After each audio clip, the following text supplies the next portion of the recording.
Okay, welcome to the first lecture of Music 296, and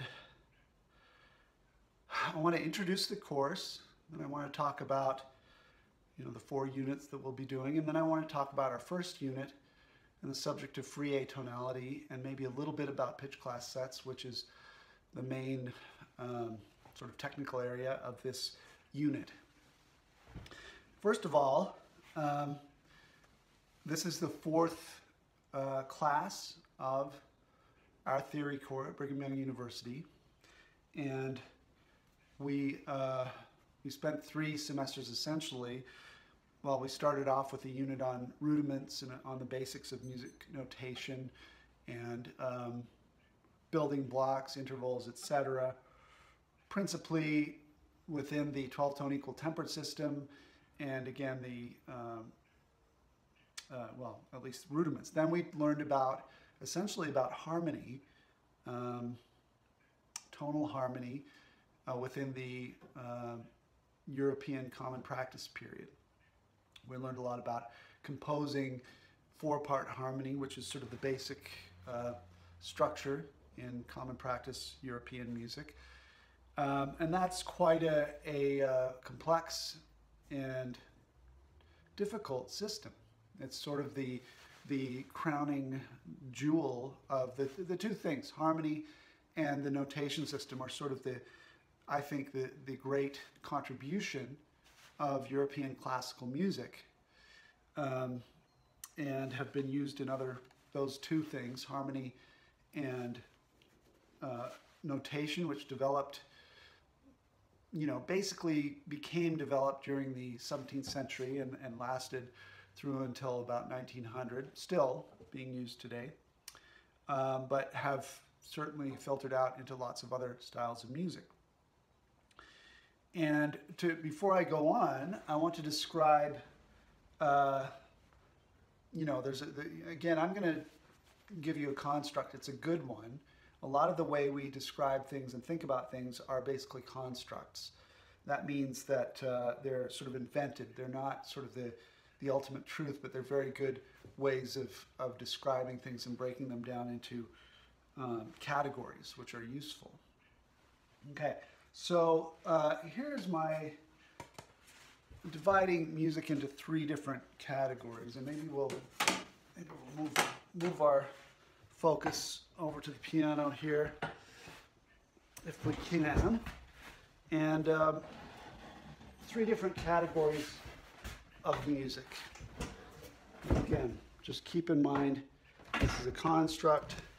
It's not necessarily the absolute truth, but it's a very good construct as far as I'm concerned. Okay, first we have classical musics. Okay, that's the first of 3 types of music. Let me adjust this a little bit. Then we have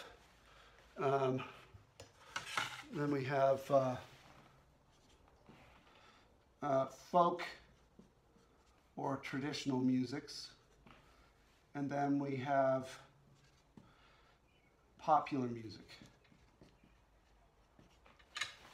Those are the 3 main types of music.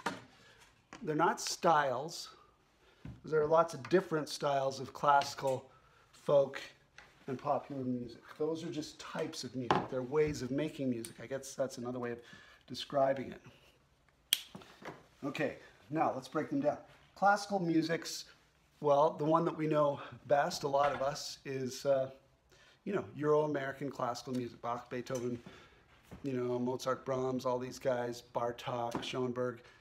This is Euro-American classical music, and sometimes it's just called classical music. But there are other musics that are classical musics. For instance, jazz is a type of classical music. Indian classical music, North Indian and South Indian or Carnatic music. I would say West African drumming styles are a type of classical music. Gamelan music might be an example. Okay, how do we define classical music? This is music that is sustained by patronage, for one thing. So let's write that down, patronage. What do I mean by patronage? Well, this means that someone with a lot of money, a aristocrat or a corporation or a country, a state, supports this style of music. Another part of this kind of music is that it requires extensive training, formal training. Okay? Can't be performed properly without extensive training. And another aspect is that performing it is a sort of a full-time job. I mean, there are people that certainly participate in classical music that do something else, but it's at least some participants in classical music do that for their life's work, and have to. It can't exist without those people. Now, this gets us to, why is this music supported by patronage? Well, again, how do you support this type of cultural activity? And of course, if we look at the history of humanity, cultures that have,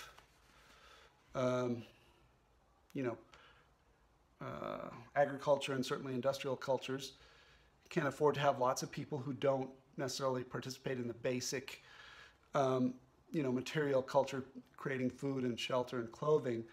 People who can spend all their time in the cultural realm.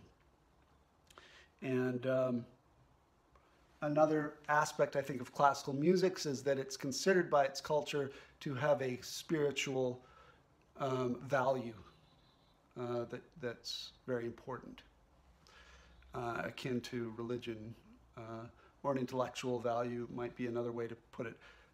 Enough that it's worthy of support of people who spend all their time doing it. So again, that would certainly, Western Euro-American classical music qualifies in all those realms. And again, Indian classical music, jazz, definitely. Musics that need sustenance from a source of patronage. Okay, folk or traditional music.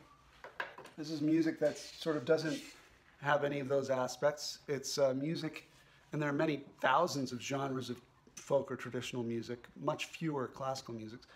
But folk or traditional music exists without patronage. It's not performed typically by people who have extensive training. That doesn't mean they're not trained, but this is not a principal requirement for folk or traditional music. Multiple year intensive training. And its participants do other things as their main life's work. So you can think of lots and lots of musics like that. Certainly, for instance, hymns that people perform in church.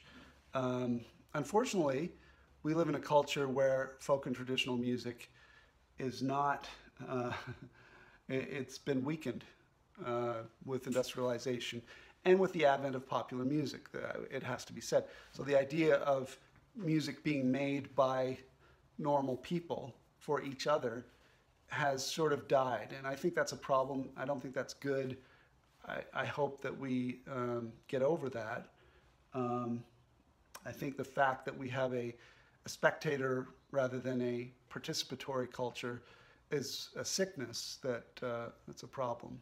But if we look at human cultures up until very recently, folk music was engaged in by everybody, virtually everybody. It's, living meant singing and dancing. That was as basic as eating and drinking and loving.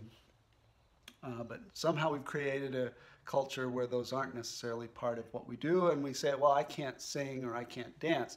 Well, that wouldn't have been, nobody could say that certainly in the past in American culture, and many or most cultures throughout the world that might not be a thing,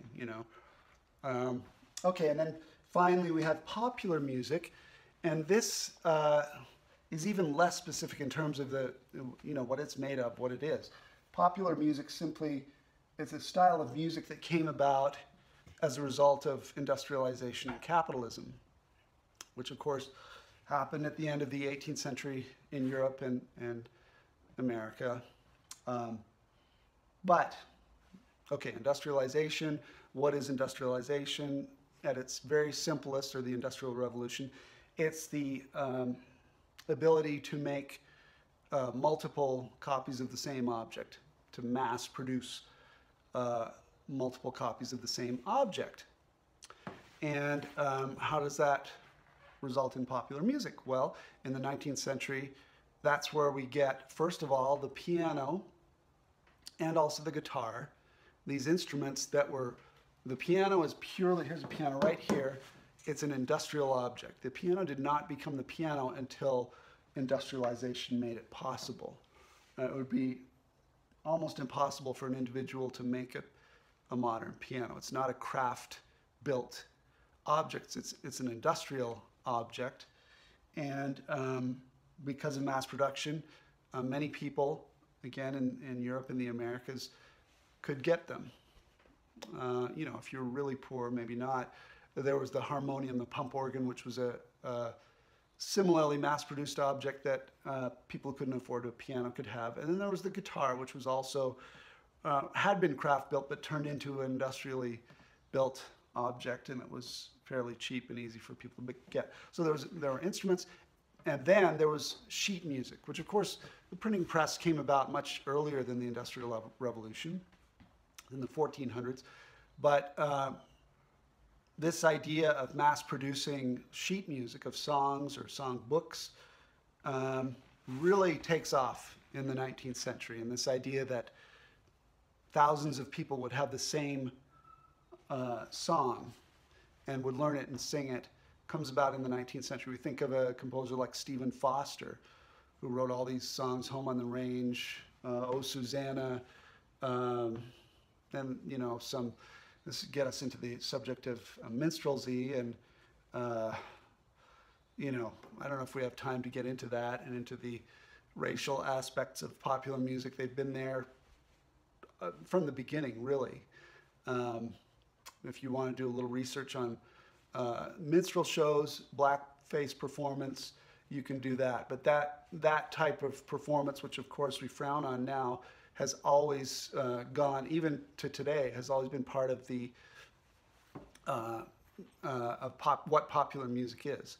Stephen Foster's songs, I don't know specifically, but it seems like at least half of his songs are these kind of at least inspired by or fake versions of songs composed or sung by African Americans who were enslaved during most of the 19th century. But certainly white people in America and Europe were very charmed by the music that they heard coming from enslaved people. Anyway, but the most important thing is, again, industrialization, mass production.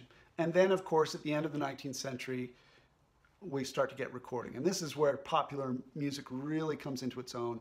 This idea that music is a commodity that can be mass-produced and sold.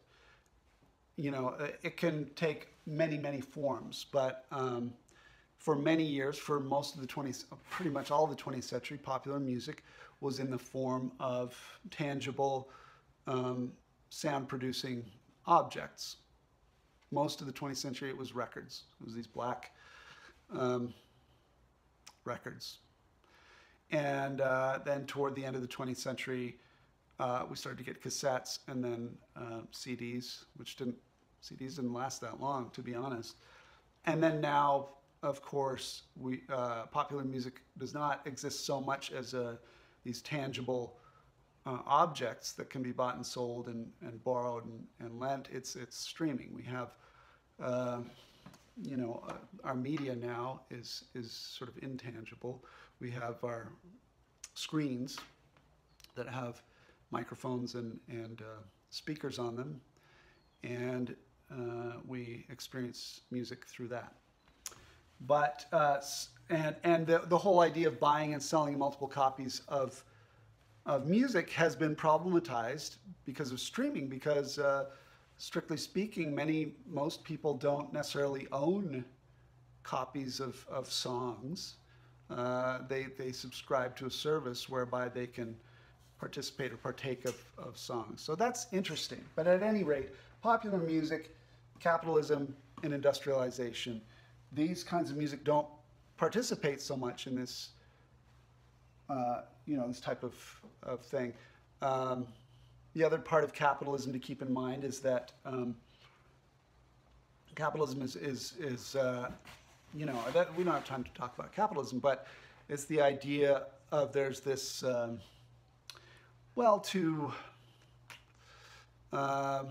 quest to capitalize parts of the economy or the ecology, I guess you could say, to make them into commodities and then to buy and sell them, and for some people to try to have a quest to try to accumulate more and to create monopolies.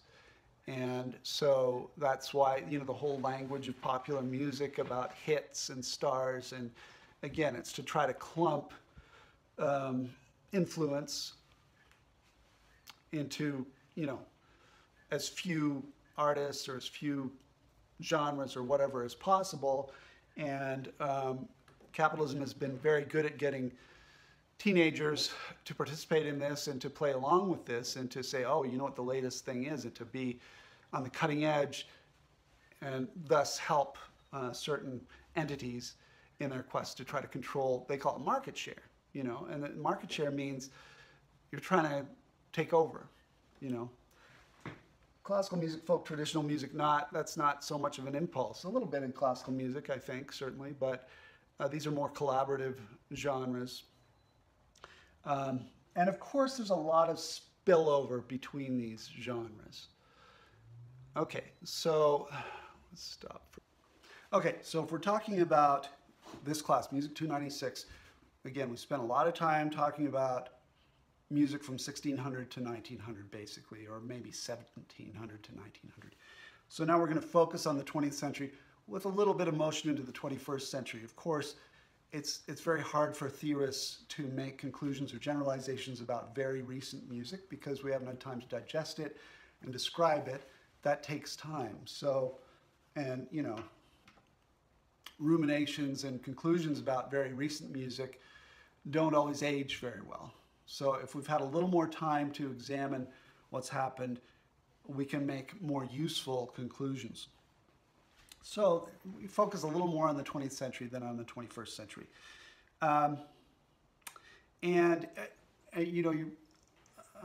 In Dr. Hicks's essay, Whose Century, Whose Music, he sort of places 20th century music in a sort of world context, in a context of the history of humanity. Now, the fact that we feel the need to try to either cover the music of all of humanity, both geographically and temporally, or at least make an apology for it, I think is very interesting. It just shows that we do feel like we're sort of at the center of the universe in a way. Like why should we feel that we could do that or should do that? Is it okay for us to say, no, this is a niche, we have a culture? Obviously, there are reasons for that because certainly, although our empire is sort of, who knows where it's going right now, but the Pax Americana, the American empire, which if you want to call it an empire, the dominance of Euro-American culture, or at least commerce, is a thing. Certainly the American university, the European conservatory, the ascendancy of those entities is pretty evident. And it's certainly good for us to feel the need to try to turn our eyes outward, as long as we keep in mind that I'm not qualified to teach about every musical culture, or really very many musical cultures in the world. I have a lot of expertise in Euro-American classical music, probably as much as most people, and in jazz, and in probably more than most in avant-garde jazz and experimental music, where I have quite a bit of expertise. So, you know, we teach what we know and what we're good at, and that can be applied to whatever you end up working at. So there's nothing wrong with learning. You're not going to lose anything by learning. And I hope you apply that especially to this music that we're going to study, because 20th century classical music, some of it is notoriously sort of difficult and unappealing to some people. Some people don't like it. Some people don't like the way it sounds and think it's ugly. You know, you get the same thing in modern art. And the other thing is, we have a lot of music that people say, oh, it sounds like a movie. Well, there's not very little music that doesn't sound like a movie. You know, Hollywood is sort of, talk about a sort of imperial force to try to take in everything possible. And specifically, atonal music, which we'll talk about in a minute, has been a source of sounds for horror movie soundtracks and suspense and things like that. So there's a very strong association in our minds when we hear that music. So anyway, you're training to be musical professionals, so you really don't have the choice of saying, oh, I don't like this, don't make me listen to this, I don't want to learn about it. That's not part of your choice. And especially, you know, with being in Latter-day Saint institution, you may be tempted to say, you know, that this is affecting my ability to feel the Spirit or something like that. Well, again, you don't have the choice to think that way. You are a music professional, and you have to investigate these musics, the same as all those who came before you, and learn about them. You can use whatever you want or not use whatever you want. You have that choice, of course. But you must submit yourself to this, and you'll be glad you did. This will always be something that will be enriching and interesting to you. I can guarantee you that pretty much every composer we studied in the 20th century, all of the ones that have been pioneers, that have made contributions, lasting contributions, have been very strongly motivated by spiritual impulses, and some very explicitly religious and even specifically Christian impulses, down to the actual fabric of the way they put their music together. The stuff, the technical things that we're going to study, were felt to be a sort of sacred discovery. So that should be of interest at a Christian university and a Latter-day Saint university, I think, even if we come to different conclusions. Okay, so we've talked about the three kinds of music. This class will be about Euro-American classical music, but as we start to see, the technical features of this music start to be somewhat radically different from music of the common practice period, which we should expect, because there's huge changes in society during the 20th century that mark it as being very different from culture in the 18th and 19th centuries, certainly. Okay, now Music 296 is divided into 4 units. First unit, free atonality and pitch class sets specifically. We'll talk about what that means in a moment. You've done some reading on that. Second unit, which actually we're calling the third unit, I reversed 2 and 3, and all my materials were labeled as 2 and 3, so I apologize. We're going to go 1, 3, 2, 4. Dun, dun, dun, dun. There's one way to think about it. And I apologize for that. But Unit 3, which we'll do second, is about post-impressionist techniques.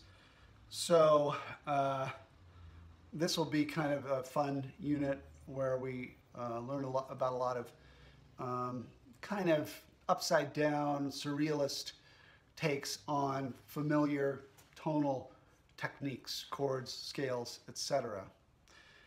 And music that we associate with Paris in the 1920s and 30s, and neoclassicism.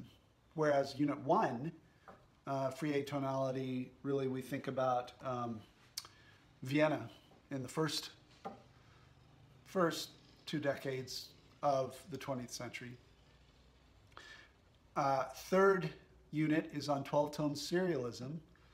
This is sort of our one very systematic method of composition that I think should be fun. Again, if you submit yourself and try to have fun with it, I think it'll be really interesting. A little bit mathy, but it's adding addition and subtraction basically. And so that should be fun. So let's talk a little bit about free atonality, shall we? Okay, free atonality. Why do we use that term? Well, that's because the other type of atonality that we talk about is the 12-tone serialism. So this is atonal music that doesn't really use a system. And however, a system to describe it was developed after the fact. So the free atonal music that we talk about, really invented by Arnold Schoenberg, Austrian composer, born in the 1880s, died in the 1950s. I don't remember the exact dates. And he was very influential, one of the sort of 2 most influential composers of the 20th century, the other one being Igor Stravinsky, certainly of the first half of the 20th century. And they were kind of like the Brahms and Wagner of the early 20th century. That's one way to look at it. Anyway, so Schoenberg had 2 students who were also quite influential, Alvin Berg and Anton Feyburn. Feyburn ends up being very influential in the second half of the 20th century in a way that neither of the other 2 were. Anyway, Berg and Feyburn were students of Schoenberg's, and all 3 of them wrote very influential atonal kind of miniatures, I guess you would say, and little pieces. And they did it without a real system, even a system like Tonal Harmony. They did it sort of ad hoc. What they did tend to do is to compose, again, attempting to get away from tonality, to compose without a tonal center, to get away from triadic harmony.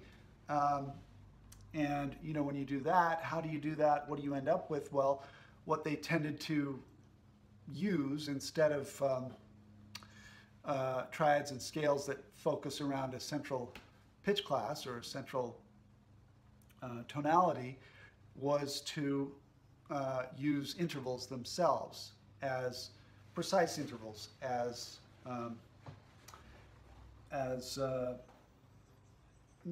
the starting point for compositions and unifying forces. So, all of these, like perfect 4th here, here, here, or the inversion of the perfect 4th, the 5th, etc., or the tritone, etc. I'm just giving a little start here. So intervals were the starting point, and it wasn't until the late 1940s that American theorists, Milton Babbitt, Alan Fort, created a sort of theoretical framework to describe this music that I think was quite efficient. And they came up with, Alan Fort was the one that really codified this, the pitch class set. And we're going to talk about this in our next lecture.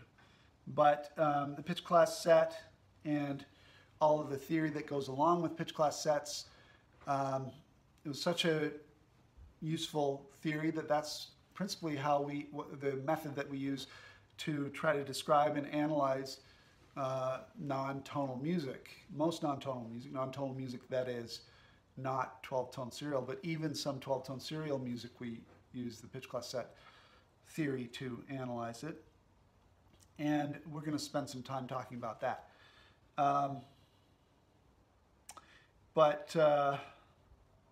Let's see, free atonality. Okay, the other concept that I want to talk about briefly, Schoenberg, of course, this was a project of his. And he was composing in the, certainly the, I'm sorry, he was born in the 1870s, I think. So he was composing certainly in the 1890s. So he's composing very chromatic tonal music reminiscent of Mahler or Hugo Wolf or Wagner. So music where the sense of tonality is stretched sort of to its limit, using harmonies that are very chromatic, dissonances that sort of resolve, but very problematic liminal kind of resolutions of dissonance.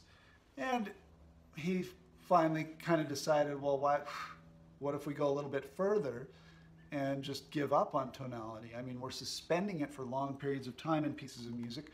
What if we just let go? So that I think it's useful to view atonality as sort of a natural outgrowth of the chromatic tonality that we had in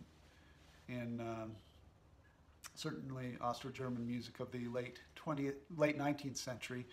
Now, Schoenberg believed that that was the case. He wrote about it and talked about it, and he believed that atonality was a historical imperative, that it was inevitable. And he used the language, certainly, of, it was reminiscent of Marx or Hegel, this historical dialectic where you have, certain forces lead to others, and there's this forward march of history.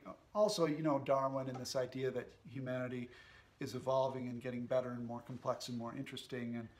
And so he felt that atonality was inevitable and that he was sort of like this prophet, I think. I believe that he thought of himself that way, that was chosen to bring about this fulfillment of the destiny of music. And we also think of the physics and other types of thinking of his time, specifically relativity.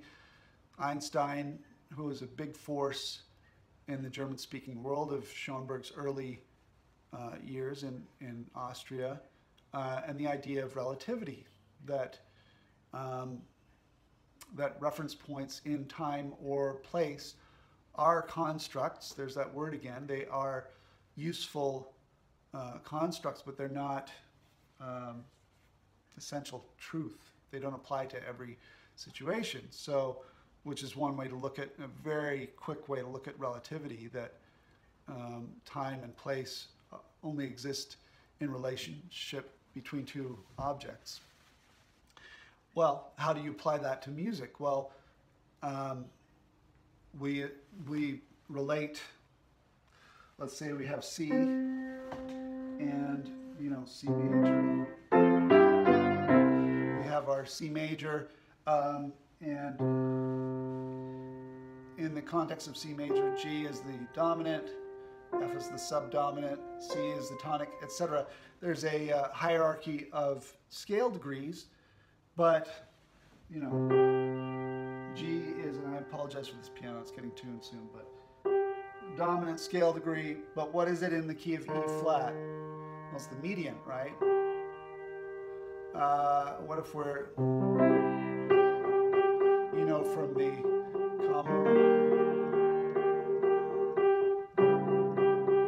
common tone modulation, that we can very easily redefine the role of any pitch class. So it's all relative.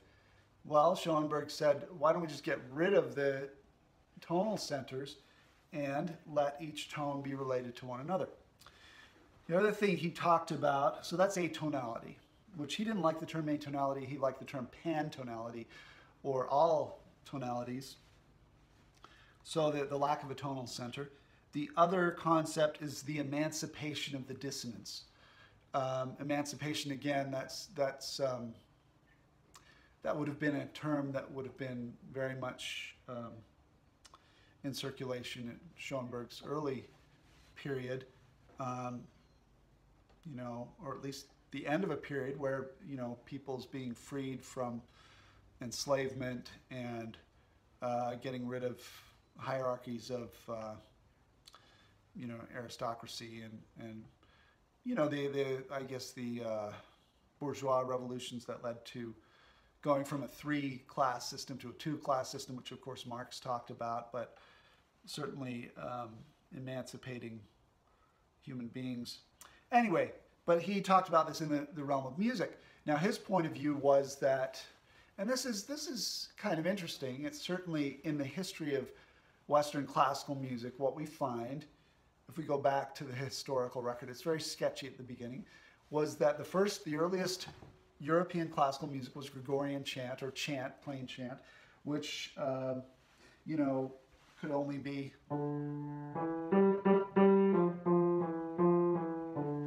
you know, there's a fake Gregorian chant, could only be performed in unison. And then maybe the octave was,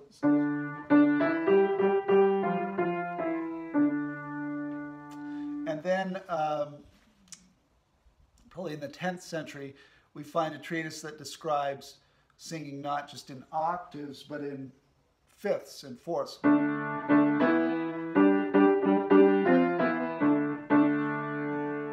then that leads to, you know, this is again over long periods of time. It's going to be hard for me to improvise.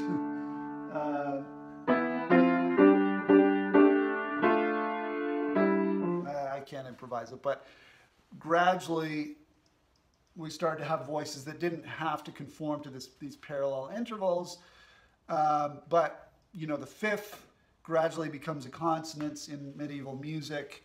Then during the Renaissance, this is a very rough historical gloss, but the major third actually becomes a consonance during the Renaissance period. We might relate this to tuning systems, but we'll get to tuning systems later. And then certainly toward the end of the 19th century, so by the 16th century, the octave, the perfect fifth, and the major third are consonances. Probably I'd say in the 17th century, the minor third becomes a consonance. And then by the end of the 20th century, certainly with the music of Debussy, we have, again, pardon the tuning of this piano, but major seconds and ninths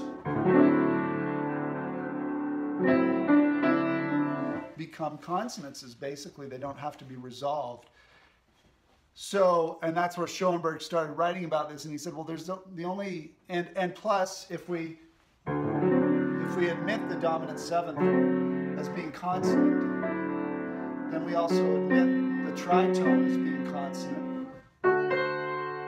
Okay, so what do we have left? There's only one type of interval left, the minor second or the major seventh, that I don't think Debussy used really as a consonance. And Schoenberg said, well, let's put the last nail in the coffin. This is the emancipation of the dissonance. He basically said there's only one interval left. You know, the ear has gradually gotten used to these intervals and accepted them as consonances.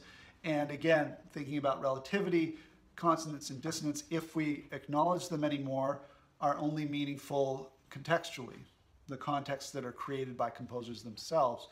And so, you know, he imagined and created this world where he got rid of the consonance dissonance binary and he got rid of the tonal center.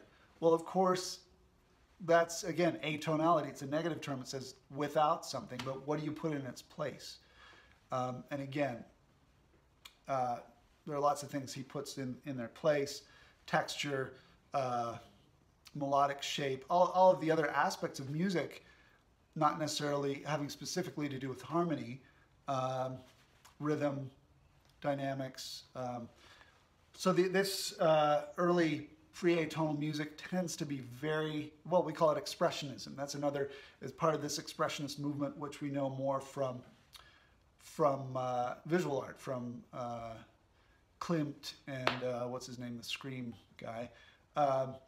So this music tends to, we'll listen to some of this soon, this tends to be highly expressive. It comes off as being almost like hyper-romantic music. So even though we could see it as being almost as the last gasp of romanticism in a certain way, but in the absence of tonality and the consonance dissonance rhetorical device, we have this extreme level of expression coming in as being the substitute, I guess, is one way to look at it.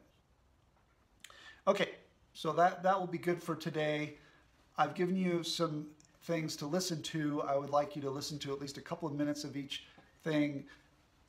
If you look below the video, there are links to other videos, musical excerpts, and I would like to look at those, introduce you to music of this style, which many of you will be familiar with, I'm sure. And we'll talk to you soon. Bye.